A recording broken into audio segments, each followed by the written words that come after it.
ప్రజాస్వామ్యంలో కొత్త పార్టీలకి స్వాగతం. ఎవరైనా తన సొంత పార్టీ పెట్టుకోవచ్చు. ఇలా కవిత గారు కొత్త పార్టీ పెట్టినందుకు వారికి అభినందనలు. నేను గతంలో కూడా చెప్పాను, మీరు ఎన్ని పార్టీలు పెట్టినా మేము అభినందిస్తాము. కానీ మీరు గత 10 ఏళ్ల బీఆర్ఎస్ పాలనలో భాగమనే మాట మర్చిపోకూడదు. 2014 నుండి 24 వరకు జరిగినటువంటి తెలంగాణ రాష్ట్రంలో జరిగినటువంటి బీఆర్ఎస్ అక్రమ పాలనలో మీకు భాగస్వామ్యం ఉంది. ఆ 10 ఏళ్ల కాలంలో జరిగినటువంటి రాష్ట్రంలో జరిగినటువంటి అన్ని రకాల దోపిడీలో మీకు భాగస్వామ్యం ఉంది. మీరు వాటిపై వివరణ ఇవ్వట్లేదు. అది పోగా వాళ్ళ ముఖ్యమంత్రి రేవంత్ రెడ్డి గారిని కర్కోటకుడు అన్నారు. దేనికి కర్కోటకుడు? వాళ్ళు 2023 డిసెంబర్ నుంచి ఈ రాష్ట్రంలో పాలనంతా కూడా మహిళా కేంద్రంగా నడుస్తూ ఉంది. మొదటి రోజు సంతకం పెట్టింది మహిళలకు ఉచిత బస్సు ప్రయాణం మీద. 500 రూపాయల సిలిండర్ తగ్గించి మహిళలకి సదుపాయం కలగజేస్తున్నందుకు కర్కోటకుడా? మహిళలకి ఇందిరమ్మ ఇల్లు ఇస్తున్నందుకు కర్కోటకుడా? దేని విషయంలో మీరు ఆ రకంగా మాట్లాడాల్సి వస్తుందో వారే వివరణ ఇవ్వాలి. ఇవాళ ఈ రాష్ట్రంలో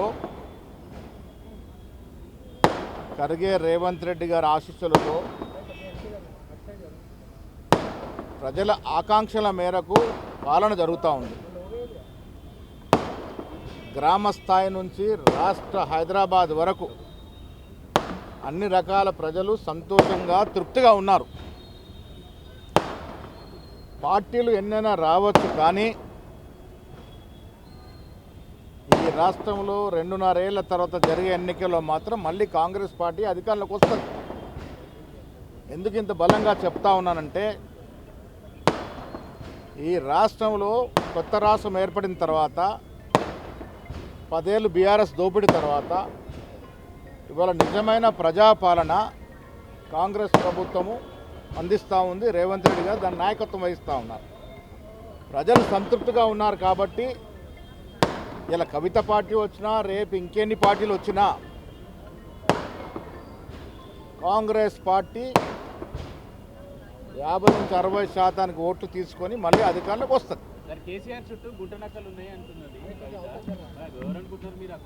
గుంటనక్కలు ఉన్నాయా, పందికొక్కులు ఉన్నాయా అనే మాట ఇవాళ చెప్తా ఉంది. సంతోషం. ఆవిడ ఆ అధికారంలో భాగస్వామ్యం ఉన్నప్పుడు ఈ మాట చెప్పుంటే ప్రజలు ఇంకా దాన్ని స్వాగతించేవారు. అజరుద్దీన్ గారికి, కోదండరామ్ గారికి శుభాకాంక్షలు. చాలా రోజు పెండింగ్ ఉంది, కానీ మాకు నమ్మకం ఉండింది ఏదో ఒక రోజున గవర్నర్ గారు దీన్ని ఆమోదిస్తారని. గవర్నర్ గారికి ధన్యవాదములు. ప్రజాక్షేత్రంలో సరైన నిర్ణయం తీసుకున్నారు. మైనార్టీకి ప్రయత్నం వేసినటువంటి ప్రముఖ క్రికెటర్, ఇంటర్నేషనల్ స్థాయిలో మన దేశానికి పేరు ప్రతిష్ఠించినటువంటి అజరుద్దీన్ గారిని ఆనాడు రాహుల్ గాంధీ గారు, ఖర్గే గారు, రేవంత్ రెడ్డి గారు క్యాబినెట్ తీసుకున్నారు. ఇవాళ వారు ఎమ్మెల్సీ క్లియర్ అయింది కాబట్టి వారికి అభినందనలు. అదేవిధంగా తెలంగాణ ఉద్యమంలో ప్రత్యేక పాత్ర వహించి తెలంగాణ రావడానికి కారకుల్లో ఒకరైనటువంటి కోదండరామ్ గారిని కూడా కాంగ్రెస్ పార్టీ ఎమ్మెల్సీ గౌరవించుకుంది. వారిది కూడా ఇవాళ క్లియర్ అయినందుకు వారు కూడా అభినందనలు.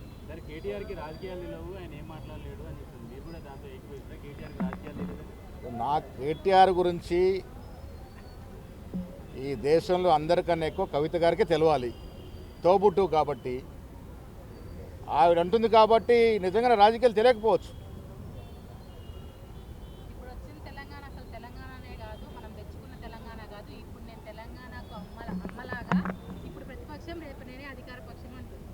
సంతోషం. ఇప్పుడు రాజకీయాల్లో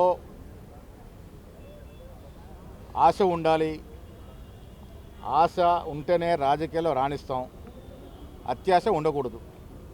ధన్యవాదములు.